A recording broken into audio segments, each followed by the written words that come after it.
Stimulating the weaker side and inhibiting the stronger side, an idea originally proposed by Dr. Navid Rassaian, has been demonstrated to decrease asymmetry in individuals with vestibular imbalance.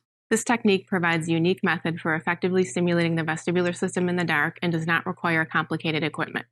Unidirectional rotation could be used as a rehabilitation option for patients with an imbalance between vestibular inputs from the two sides, as quantified by the vestibulo-ocular reflex.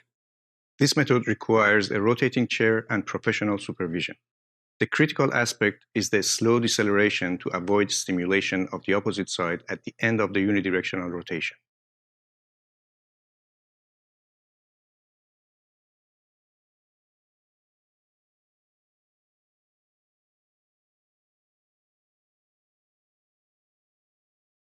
To measure the vestibulo-ocular reflex, have the participant sit in a rotary chair and secure the participant with the harness. Give the participant a pair of infrared goggles and fix the head in the headrest in the nose-down position at a 30-degree angle.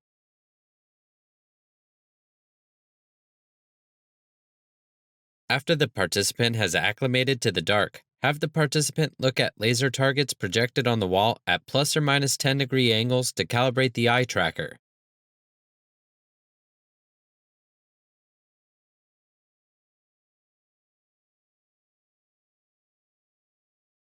When the eye tracker has been calibrated accurately and the participant is ready, initiate a unidirectional rotation that consists of an asymmetric triangular velocity profile with an acceleration of 80 degrees per second squared over